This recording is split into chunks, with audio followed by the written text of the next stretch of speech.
بسم الله الرحمن الرحيم وبه نستعين والصلاة والسلام على رسوله الأمين وعلى آله وأصحابه أجمعين أما بعد فعن أبي هريرة رضي الله تعالى عنه قال قال رسول الله صلى الله عليه وسلم حق المسلم على المسلم خمس: رد السلام وعيادة المريض واتباع الجنائز وإجابة الدعوة وتشميت العاطس. آمنت بالله صدق الله مولانا العظيم وصدق رسوله النبي الكريم ونحن على ذلك لمن الشاهدين والشاكرين والحمد لله رب العالمين. اللهم صل على سيدنا محمد وعلى آل سيدنا محمد وبارك وسلم. اللهم صل على سيدنا محمد وعلى آل سيدنا محمد وبارك وسلم. اللهم صل على سيدنا محمد وعلى آل سيدنا محمد وبارك وسلم. محترم بزرگوں اور دینی بھائیوں، السلام علیکم ورحمۃ اللہ وبرکاتہ.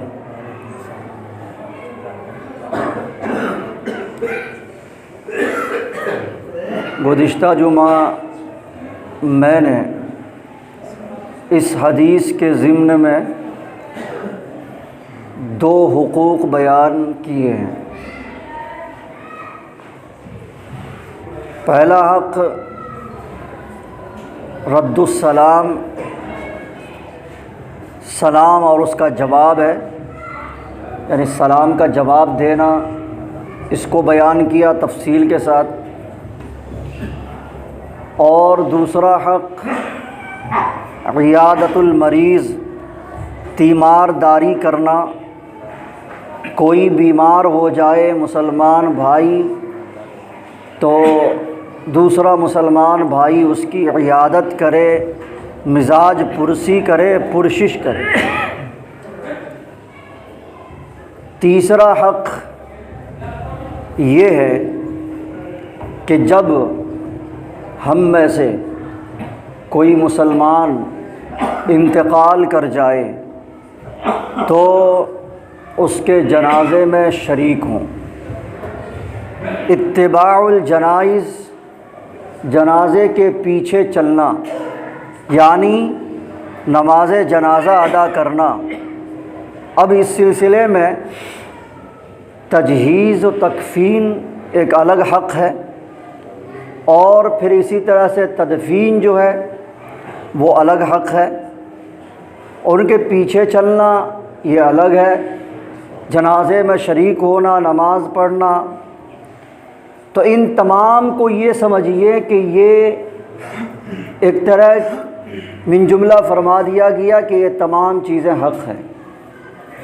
ویسے تو جب کوئی مسلمان کسی بستی میں مر جائے تو اس کی تجہیز و تکفین جو ہے اور تدفین یہ فرض علی الکفایہ ہے.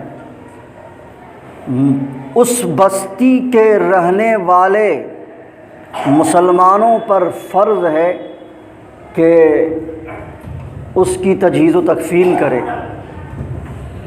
اور اگر اس بستی میں کوئی بھی مسلمان کھڑا نہیں ہوتا اور اس کی تجہیز و تکفین نہیں کرتا ہے تو بستی کے سارے مسلمان گنہگار ہوں گے، اور چند لوگ مل کر اس کو پورا کر دیتے ہیں تو پھر تمام بستی والے اس فرضیت سے سبکدوش ہو جائیں گے، یعنی کسی کے سر پھر گناہ نہیں رہے گا. لیکن ایک حق بتایا کہ کوئی مسلمان اگر مر جائے تو اس کے پیچھے ہمیں جانا چاہیے، ان کی نماز جنازہ میں شریک ہونا چاہیے. وقت ملے تو ان کی تدفین میں بھی ہمیں شریک ہونا چاہیے۔ دونوں الگ الگ ہیں۔ اب یہ ہوتا ہے کہ جو انسان قبرستان جاتا ہے، نماز پڑھ کے چلا آتا ہے، تو ہم اس کو اچھی نظر سے نہیں دیکھتے۔ ہو سکتا ہے اس کے پاس اس کے ساتھ عوارض ہوں، مشغولیت ہو، اس نے یہ سوچا ہو کہ صرف ایک قرات ہم حاصل کر لیں، جو ایک حق ہے اتباع الجنائز، تو اس کو کم سے کم ہم پورا کر لیں، اور وقت کے نہ ہونے کی وجہ سے یا کسی عارض کی وجہ سے وہ نماز میں شرکت کر کے اگر چلا آتا ہے تو غلط نہیں سمجھنا چاہیے۔ کوئی فرض اور واجب نہیں ہے تدفین، جب کچھ مسلمان کر رہے ہیں تو فرضیت ساقط ہو گئی ہوئی ہے، لیکن بہرحال ثواب کی ضرورت ہمیشہ ہے ہمیں، تو اگر وقت ہے تو ہمیں تدفین میں بھی شرکت کرنی چاہیے، یعنی مٹی دینے میں بھی۔ جیسا کہ ایک حدیث جس کا مفہوم آپ نے بار بار سنا ہے کہ کوئی اگر انسان کسی کے جنازے میں شریک ہوتا ہے تو اس کو 1 قیرات ملتا ہے، اور اس کی تدفین میں شریک ہوتا ہے تو 2 قیرات ملتا ہے، یعنی دونوں میں شریک ہوا تو 2 قیرات، اور کسی ایک چیز میں شریک ہوا تو 1 قیرات۔ پوچھا صحابہ کرام نے، یا رسول اللہ یہ قیرات کیا ہے؟ تو کہا کہ احد کے پہاڑ کے برابر، یعنی احد کا پہاڑ جو ہے اس کے برابر اس کو ثواب ملے گا، 1 قیرات ہے۔ تو اگر دونوں میں شریک ہو رہا ہے تو 2 احد پہاڑ کے برابر اس کو ثواب ملے گا، اور اگر ایک میں شریک ہو رہا ہے تو 1 ہی پہاڑ کے برابر ثواب ملے گا، لیکن بہرحال ملے گا۔ یہاں ایک بات اور بھی عرض کر دوں کہ اتباع الجنائز، اتباع کہتے ہیں پیچھے چلنے کو۔ اب یہاں یہ بھی بات آتی ہے، لوگ پوچھتے ہیں کہ جنازے سے آگے چلنا کیسا ہے؟ تو حدیث کے اندر اللہ کے نبی صلی اللہ علیہ وسلم نے کہا اتباع الجنائز، پیچھے چلنا چاہیے۔ اگر کوئی راستہ بدل کر کے ہم لوگ، جیسے کہ یہاں سے ہوتا ہے کہ یہاں سے نکلے، ادھر سے راستہ بدل گئے، پہلے پہنچ گئے، کوئی حرج نہیں ہے، لیکن اگر ہم جنازے کے ساتھ جا رہے ہیں تو پھر ہمیں پیچھے چلنا چاہیے، ہمیں آگے چلنا نہیں چاہیے، اس کے پیچھے پیچھے چلنا چاہیے۔ اور جب جنازے کو ہم لے کر چلیں تو آہستہ آہستہ لے کر چلیں، اتنا تیز نہ لے کے چلیں کہ جس سے وہ ڈاماڈول ہو جائے۔ یہ ساری رعایتیں اور سارے آداب کی رعایت ہمیں کرتے رہنا چاہیے۔ تو تیسرا حق اللہ کے نبی صلی اللہ علیہ وسلم نے یہ ارشاد فرمایا اتباع الجنائز۔ اس سلسلے میں انشاءاللہ کبھی پھر میں بیان کروں گا اور تفصیل سے بتانا ہے کہ نماز جنازہ کے وقت میں انتظار کرنا یا تدفین کے وقت میں جو کمی کوتاہی ہے وہ تمام باتیں، اور قبر کی زیارت اور قبر پر جائے تو اس کے آداب کیا ہیں، کہاں کھڑا ہونا چاہیے، کیا پڑھنا چاہیے اور کیسے دعا کرنا چاہیے، ہاتھ اٹھا کر کے ہاتھ کو نیچے رکھ کر، یہ تمام باتیں ہیں، انشاءاللہ کبھی تفصیل سے پھر بیان کروں گا۔ لیکن چونکہ وقت کم ہے تو آج سوچتا ہوں کہ ان تینوں حقوق کو بیان کر دیا جائے تاکہ 5 پورے ہو جائیں۔ تو تیسرا حق تو یہ ہوا اتباع الجنائز۔ چوتھا حق اللہ کے نبی صلی اللہ علیہ وسلم نے فرمایا اجابت الدعوہ، دعوت قبول کرنا۔ اب کوئی انسان کسی کو دعوت دیتا ہے تو نوعیت الگ الگ ہوتی ہے، ہلکی ہلکی کوئی دعوت ہے کہ خصوصی طور پر کوئی رشتہ دار، کسی رشتہ دار نے دعوت دے دی کہ بھائی آ جائیے گا، دعوت ہے، یا رشتہ دار نہیں ہے، جان پہچان ہے، تعلق والا ہے، اس نے دعوت دی، یا یہ کہ شادی بیاہ میں، ولیمہ میں وغیرہ وغیرہ میں شرکت کی، دعوت دی، ساری دعوت مراد ہے یہاں۔ اجابت الدعوہ، دعوت مراد، دعوت قبول کرنا۔ اور یہاں ایک بات لحاظ رکھیں کہ دعوت قبول کرنے سے مراد حلال دعوت ہے، اور حلال دعوت کا مطلب یہ ہے کہ وہ شخص جو دعوت دے رہا ہے اس کی کمائی کیسی ہے، حلال ہے یا حرام ہے، یہ مطلب ہے حلال دعوت کا۔ اگر حلال دعوت ہے تو اس کو قبول کرنا یہ حق ہے ایک مسلمان پر، اگر نہیں جائے گا تکلیف ہوگی اس کو. اور لیکن اگر حرام ہے، پتہ چل گیا ہوا ہے، آپ نے تحقیق کر لی ہے کہ اس کی اکثر آمدنی حرام ہے یا پوری کی پوری آمدنی اس کی حرام ہے، اور پھر وہ دعوت دے رہا ہے، تو پھر دعوت قبول کرنا نہیں چاہیے. ہاں اگر اکثر آمدنی حلال ہے، کچھ مجھ حرام ہے، چل سکتا ہے، پھر اس کی دعوت قبول کرنی چاہیے. تو یہ بھی تحقیق ضروری ہے اور کرنا بھی چاہیے کہ بھائی ہم نے اپنے پیٹ میں جو ڈال رہے ہیں آیا یہ صحیح ہے بھی کہ نہیں ہے. اس سے نورانیت ختم ہو جاتی ہے. جو بات حق ہے وہ یہی کہ اس سے نورانیت اور روحانیت ختم ہوتی ہے. اس لیے ہمیں یہ چاہیے کہ دعوت قبول کریں تو ان تمام باتوں کا لحاظ کریں، اور دعوت دینے والا بھی بلا تفریق امیر و غریب دعوت دے، بلا تفریق پارٹی دعوت دے. ایسا نہ ہو کہ ہم صرف گاؤں کے سرکردہ لوگ، محلے کے بڑے بڑے مالدار طبقہ کے لوگوں کو دعوت دے دیں اور غریبوں کو چھوڑ دیں. اللہ کے نبی حضرت محمد الرسول اللہ صلی اللہ علیہ وسلم نے اس دعوت میں کو لغو قرار دیا، اور بلکہ صحیح قرار نہیں دیا ہے کہ وہ ولیمہ جس میں صرف امراء کو بلایا جائے، مالداروں کو بلایا جائے اور غریبوں کو چھوڑ دیا جائے، بد دعا دی ہے اس پر. تو لہذا دعوت دینے والے کو بھی چاہیے کہ ہم جو ہے نا تمام کو دعوت دیں. اپنے رشتہ دار ہیں جن کو دینا ہے، تو رشتہ دار میں امیر ہیں، غریب ہیں، سب ہیں. تعلق والے میں امیر ہیں، غریب ہیں، سب ہیں، تو تمام کو دعوت دینا چاہیے. اور جب ہم دعوت کھانے جائیں تو اس کے بھی آداب بتلائے کہ وہاں جا کر کے ہم پہلے اگر کھانا تیار ہے تب جائیں. یہ نہیں کہ کھانا تیار نہیں ہے پہلے سے چلے گئے ہم اور بلا وجہ وہاں گفتگو کرنے لگ گئے. ہاں اگر اس نے بلا دیا، دعوت دینے والے نے بلایا کہ آپ پہلے آئیے گا، کچھ باتیں بھی کرنی ہے، تو پھر کوئی حرج نہیں ہے. لیکن بلا وجہ جا کر کے آپ ان کے گھر کو ڈسٹرب کر دیں، یہ بھی صحیح نہیں ہے. یا ان کو ڈسٹرب کر دیں، خود ہی ان کو جو بنا رہے ہیں لوگ. تو کھانا جب بن جائے تب جائیں ٹائم پر، وقت پر. اور جانے کے بعد اگر لوگ کھا رہے ہیں تو انتظار کریں، نہیں تو کھانا کھائیں. اور کھاتے ہوئے بھی جو بات آتی ہے ہم بچپن سے سنتے آ رہے ہیں، اور آپ کے ذہن میں بھی وہی باتیں ہوں گی کہ کھانا کھاتے وقت بالکل خاموش رہیں. کیا ہم نے پڑھا سنا ہے؟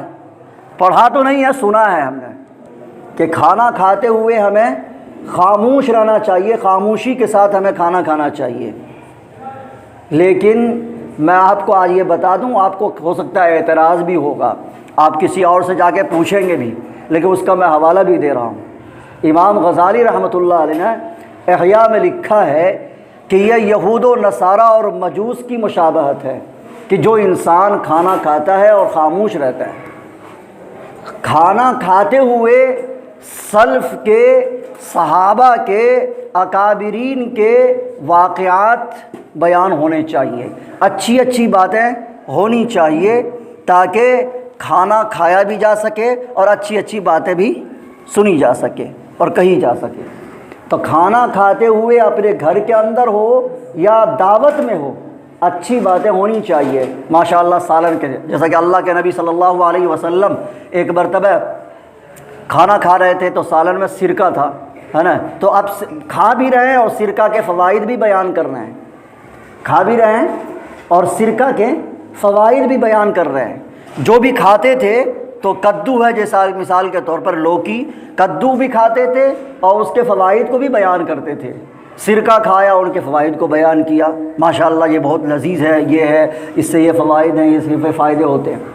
تو کھاتے ہوئے اچھی اچھی باتیں کرنا، فوائد کو بیان کرنا یا سلف صالحین کے واقعات کو بیان کرنا، یہ اچھی چیز ہے اور یہ کام ہمیں کرنا چاہیے، ہے نا. اب آپ حضرات کہیے گا کہ یہ بار یہ کیسا مولوی صاحب ہے، آج تک تو جتنے مولوی صاحب تھے اور ہم لوگ سنتے آ رہے تھے کہ بھائی کھانا کھاؤ تو چپ چاپ کھاؤ، بولو مت۔ یہ مولوی صاحب جو ہے دوسرا فتویٰ دے رہا ہے، یہ کہہ رہا ہے کھاؤ تو بولتے ہوئے کھاؤ۔ میرے پاس اگر کسی کو اعتراض ہو اور دلیل کا جواب لینا ہو تو آ کر کے مجھ سے جواب لے لیں گے، انشاءاللہ حدیث مع حوالہ ان کو تھما دیا جائے گا۔ بہرحال دوسری بات یہ تھی اس سلسلے میں کہ آپ جب کھانے جائیں تو کھانے سے پہلے ہاتھ دھوئیں اور کھانے کے بعد بھی ہاتھ دھوئیں۔ کھانے سے پہلے ہاتھ دھونے کی بھی بڑے فوائد ہیں اور کھانا کھانے کے بعد ہاتھ دھونے کے بھی بڑے فوائد ہیں۔ ایک فائدہ جس کو اللہ کے نبی صلی اللہ علیہ وسلم نے حدیث میں بیان کیا ہے، فرمایا ہے کہ طعام یعنی کھانے سے پہلے ہاتھ دھونا یہ فقر کو دور کرتا ہے، تنگ دستی کو دور کرتا ہے، غریبی کو دور کرتا ہے، غربت، افلاس اور تمام چیزوں کو ختم کر دیتا ہے۔ الوضوء قبل الطعام ینفی الفقر وبعدہ ینفی اللمم، اور اگر کوئی کھانے کے بعد ہاتھ دھوتا ہے تو اس سے اس کے رنج، اس کے ہموم غموم جتنی بھی ہیں وہ سارے کے سارے ختم ہو جاتے ہیں۔ تو ہمیں کھانا کھانے سے پہلے بھی ہاتھ دھونا چاہیے۔ اب یہ نہیں کہ ہم نماز پڑھے ہوئے ہیں، ابھی تو وضو کیے تھے، نماز پڑھ کے ابھی گئے ہیں، دعوت ہے تو چلو بھائی بغیر دھوئے کھا لیا۔ بعض تو طبیعی ہے، طبیعت کی بات ہوتی ہے، بعض آدمی کی طبیعت اس پر آمادہ نہیں ہوتی ہے کہ بغیر ہاتھ دھوئے کھائیں، کہ ہم جہاں سجدہ کیے ہیں یا جہاں ہاتھ رکھے ہیں وہاں بہت سارے لوگوں نے پیر رکھا ہے، ٹھیک ہے پاک جگہ ہے لیکن مٹی دھول ہے، گرد و غبار ہیں، بہت کچھ ہے۔ لیکن ایک بات یہ ہے کہ یہ سنت ہے تو ہم یہ سمجھ کر کریں کہ یہ سنت ہے، اللہ کے نبی صلی اللہ علیہ وسلم نے ایسا کیا ہے۔ اس لیے جب ہم کھانے کے لیے بیٹھیں، گھر میں ہو یا باہر ہو، تنہائی کے کھانے کے آداب اور اجتماعی طور پر کھانے کے آداب میں کچھ فرق ہے، لیکن تقریباً وہی ہے۔ لیکن عام طور پر تنہائی میں جو انسان کی عادت ہوتی ہے وہ اجتماعی طور پر بھی ظاہر ہو جاتی ہے۔ تو تنہائی میں کھائیں یا اجتماعی طور پر کسی محفل میں کھائیں تو کھانے سے پہلے ہمیں ہاتھ دھو لینا چاہیے، اور اس کے دنیاوی فوائد بھی ہیں کہ فقر و فاقہ آپ کا ختم، غریبی ختم ہو جائے گی۔ اور کھانے کے بعد بھی اب ہوتا کیا ہے کہ کھانے کے بعد ایک اب بہت یہ چلا ہے کہ ٹیشو پیپر ہے تو آپ اس کو پہلے پوچھ لیں ہاتھ کو، ایسا بھی یہ بھی صحیح ہے، درست ہے، بالکل ثابت ہے کہ ہاتھ کو پہلے پوچھ لیں پھر ہاتھ دھوئیں، یا ہاتھ دھو لیں پھر پوچھ لیں، لیکن ہونا یہی چاہیے کہ پہلے ہاتھ پوچھ لیں تاکہ ان میں چکناہٹ وغیرہ ساری چیزیں جو ہیں وہ ختم ہو جائے، پھر اس کے بعد ہم ہاتھ دھو لیں، ہے نا۔ یا اب تو جو ہے نا ہینڈ واش ہے، اب اس کے ذریعے سے لوگ ہاتھ دھو لیتے ہیں۔ تو بہرحال لیکن یہ ہے کہ کوئی نہ کوئی شکل اختیار ہمیں کرنی چاہیے۔ اسی ضمن میں ایک بات اور ہے کہ ہم لوگ میز پر کھاتے ہیں، ہے نا، ٹیبل کرسی، بہت اچھی عادت ہے، یہ بھی ایسی بات نہیں ہے کہ بہت خراب ہے یہ ہے نا۔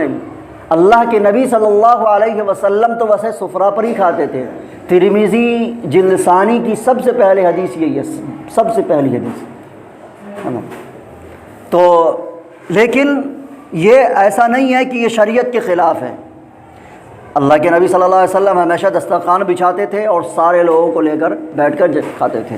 گھر کے اندر بھی آپ کھائیں یا ہم کہیں بھی کھائیں، گھر کے اندر ہو یا باہر ہو، تو اجتماعی طور پر ایسا نہ ہو کہ ہم اکیلے کھائیں اور پھر یہ ہے کہ بچے اکیلے کھائیں اور پھر عورتیں اکیلے کھائیں، خواتین نہیں، بلکہ سب کو لے کر بیٹھ کر کے کھانا چاہیے۔ اس سے کیا ہوتا ہے؟ پیار محبت میں اضافہ ہوتا ہے، سب مل کے کھائیں۔ لوگ اس کو غلط سمجھتے ہیں۔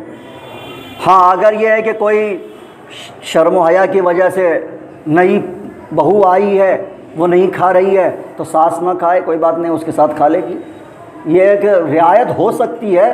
لیکن بہرحال اپنے یہاں کا جو سسٹم ہے، سسٹم غلط ہے ایک طرح سے، میں سمجھتا ہوں کہ اپنے یہاں بہو جو ہے وہ سسر سے تو پردہ کرتی ہے لیکن دیور سے پردہ نہیں کرتی ہے، جو بالکل خلاف ہے اس شریعت کے۔ حالانکہ سسر سے پردہ نہیں ہے، دیور سے پردہ ہے، پردہ دیور سے ہونا چاہیے تھا لیکن دیور سے پردہ نہیں کر رہی ہے۔ سسر سے پردہ نہیں کرنا چاہیے تو سسر سے پردہ کر رہی ہے۔ یہ حجابات ہیں ہمارے یہاں، اس بنیاد پر کھانے سے ہچکچاتی ہیں اور ہم لوگ ایک ساتھ نہیں بیٹھ پاتے ہیں۔ لیکن ہونا یہ چاہیے ہمیں، اگر ہم اس پر آمادہ ہو جائیں اور کرنے لگ جائیں، چونکہ سماج اور معاشرہ ہم ہی لوگوں سے بنا ہے، ہر فرد سے بنا ہوا ہے، ہاں نا، تو اگر فرد کرنا یہ کوشش کرنے لگے کہ بھائی اس طرح سے ہمیں سنت کے مطابق کام کرنا ہے اور یہ کرنا ہے، تو کوئی مشکل کوئی حرج نہیں ہے، اور کوشش کرتے رہنا چاہیے۔ اب ظاہر بات ہے کہ ایک ہی مرتبہ ختم نہیں ہوگا کہ بھائی ایسا ہے کہ امام صاحب مولوی صاحب نے ایسا بتا دیا ہے تو اب ایک دم فوراً پورے گاؤں پر ہی عمل ہونا چاہیے، نہیں ہوگا، آہستہ آہستہ ہوگا انشاءاللہ اگر ہم کوشش کریں گے تو میز کرسی پر بھی کھانا کوئی غلط نہیں ہے، آپ کھا سکتے ہیں اور کھانا بھی چاہیے۔ اور ہمارے یہاں ایک بات یہ بھی کہہ دوں کہ چونکہ دعوت میں جاتا رہتا ہوں، الحمدللہ لوگ بڑی محبت سے دعوت دیتے ہیں تو دعوت کو قبول کرتا ہوں، امیر ہو غریب ہو، بہرحال کم سے کم چلا جاتا ہوں۔ اب یہ اللہ یہ کہ 2-3 جگہ دعوت ہو تو کہیں ایک ہی جگہ جائے گا بندہ، تو جاتا ہوں تو دیکھنے میں یہ آتا ہے کہ کھانا اتنا اہتمام سے لوگ بناتے ہیں کھلانے کے لیے، لیکن کھانے والے لوگ اتنی جلدی میں ہوتے ہیں کو یہ نہیں دیکھتے ہیں کہ کہاں ٹٹی بچھائی جا رہی ہے، کہاں پہ چٹائی ہے، کہاں پہ نہیں ہے، گھاس پھوس بھی ہے، جہاں گندی جگہ بھی ہے بچھا دیا، بس کھانا ہے، جلدی جلدی کھاؤ اور نکلو۔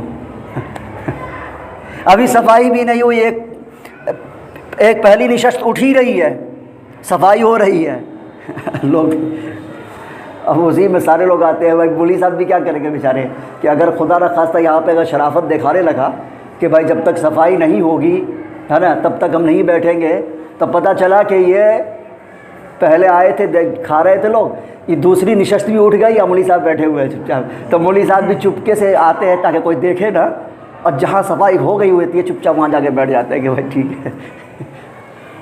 یہ کیوں ہے؟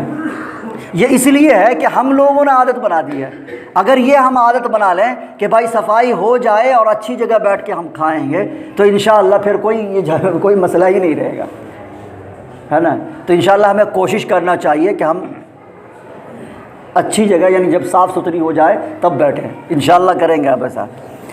ہاں، تیسرا حق یہ ہے کہ مختصر میں بیان کروں، پانچواں حق، آخری حق، تشمیت العاطس، چھینکنے والے کا جواب دینا۔ چھینکنے والا چھینکتا ہے تو وہ اگر الحمدللہ کہتا ہے تو سننے والے پر یہ ہے، واجب ہے، بلکہ جمہور کا یہ ہے قول کہ اس کو یرحمک اللہ کہے۔ الحمدللہ اگر کہہ رہا ہے تو، اگر الحمدللہ نہیں کہہ رہا ہے تو پھر یرحمک اللہ کرنے کی کوئی ضرورت نہیں ہے، ہے نا۔ اللہ کے نبی صلی اللہ علیہ وسلم کے پاس ایک صحابی بیٹھے ہوئے تھے، اس نے چھینک ماری، چھینک آئی، چھینکنے کے بعد کہا الحمدللہ، تو اللہ کے نبی صلی اللہ علیہ وسلم نے کہا یرحمک اللہ۔ ایک دوسرے تھے، انہوں نے الحمدللہ نہیں کہا، آپ نے کوئی جواب نہیں دیا، پوچھا کہ اللہ کے نبی آپ نے ایسا کیوں کہا، کیوں کیا؟ تو کہا اس نے اللہ کی تعریف نہیں کی، حالانکہ چھینک جو ہے یہ اللہ کی طرف سے بہت بڑی نعمت ہے۔ ہاں، یہ اللہ یہ کہ سردی ہو جائے 3-4 مرتبہ سے زیادہ ہو جائے پھر الحمدللہ، تو پھر یرحمک اللہ ضرورت نہیں ہے، یعنی پھر الحمدللہ کہنے کی ضرورت نہیں ہے، مطلب نہیں کہیں گے تب بھی چلے گا۔ دیکھیے 1-2 مرتبہ اگر چھینک ہو رہی ہے 3 مرتبہ تو الحمدللہ ہر مرتبہ کہنا چاہیے، اور یرحمک اللہ سننے والا کہے، اس کے بڑے فوائد ہیں، ہے نا، اور اس کا ثواب بھی بہت ہے، بہت ثواب ہے۔ ایک مرتبہ ایک صاحب تھے، وہ بحری سفر کر رہے تھے، دریا کا سفر کر رہے تھے، سمندر کا، تو جہاز سے جا رہے تھے، ایک صاحب نے چھینک ماری اور چھینکنے کے بعد کہا الحمدللہ، تو غالباً علامہ جرجانی رحمۃ اللہ علیہ کا واقعہ ہے، انہوں نے سن لیا لیکن جواب نہیں دے پائے، تو انہوں نے کہا کہ رکو، بوٹ خریدا اس سے، جو چھوٹی چھوٹی کشتی ہوتی ہے اترنے کے لیے جہاز میں، وہ خریدا اور کرائے پہ لیا اور کہا کہ ہم کو آنے دو وہاں سے۔ تو دوسرے جہاز میں جس بندے نے چھینک ماری تھی، چھینکا تھا جو، اور اس نے الحمدللہ کہا تھا، جس کا انہوں نے جواب نہیں دیا تھا، تو وہ وہاں بندہ گیا، جانے کے بعد کہا یرحمک اللہ، اور پھر آ گئے۔ جب ان کا انتقال ہوا تو بخشش کا بہانہ صرف یہ ہوا بنا کہ اے جرجانی تم نے چونکہ فلاں موقع سے اس وجہ سے کہ اللہ کے نبی صلی اللہ علیہ وسلم کا حکم تھا، تم نے ایک کشتی چھوٹی سی کرائے پر لے کر کے تم نے اس پر عمل کیا، اس سنت پر، اس لیے جاؤ تمہاری بخشش ہے، تمہیں معاف کر دیا جاتا ہے۔ تو یہ چھوٹے چھوٹے کام بھی ہمیں کرنا چاہیے۔ تشمید کے معنی ہوتے ہیں کہ چھینکنے والا چھینک کر جب الحمدللہ کہے تو سننے والا اس کا جواب دے، اس کا عربی میں اس کو کہتے ہیں تشمیت، جواب دینا چھینکنے والے کا۔ تو تشمیت العاطس، چھینکنے والے کا جواب دینا۔ تو یہ 5 کل حقوق ہو گئے، تفصیل میں جاؤں گا تو وقت ختم ہو چکا ہے۔ نہیں ہوگا، پہلا حق یہ تھا رد السلام، سلام کا جواب دینا، یعنی کوئی السلام علیکم ورحمۃ اللہ، وعلیکم السلام ورحمۃ اللہ وبرکاتہ، جس طرح بھی ہو۔ دوسرا حق عیادت المریض، کہ کوئی بیمار پڑ جائے تو اس کی بیمار پرسی کرے، تیمارداری کرے۔ تیسرا حق تھا اتباع الجنائز، کوئی مر جائے تو اس کے جنازے میں شریک ہو۔ چوتھا حق ہے کہ اجابت الدعوہ، کوئی دعوت دے تو اس کو قبول کرے۔ اور 5واں حق ہے کہ کوئی چھینک آئے اور وہ کہے الحمدللہ، تو سننے والے کو چاہیے کہ وہ کہے یرحمک اللہ، اور پھر چھینکنے والا کہے یہدیکم اللہ ویصلح بالکم۔ یہ دعا ہے، اللہ کے نبی صلی اللہ علیہ وسلم نے ایک ایک طریقہ بتایا ہے۔ ان تمام طریقوں کو، ان تمام آداب کو انشاءاللہ بیان کیا جاتا رہے گا وقتاً فوقتاً، کہ اللہ کے نبی صلی اللہ علیہ وسلم نے پیشاب کرنے کے طریقے تک کو بتایا ہے، کیسے بیٹھنا ہے، کیسے پیشاب کرنا ہے، کھانا ہے تو کیسے کھانا ہے، ان تمام چیزوں کو تفصیل سے بیان کیا ہے۔ اللہ تعالیٰ سے دعا ہے کہ اللہ تعالیٰ ہم سب کو کہنے سننے سے زیادہ عمل کی توفیق عطا فرمائے۔ آمین۔ وآخر دعوانا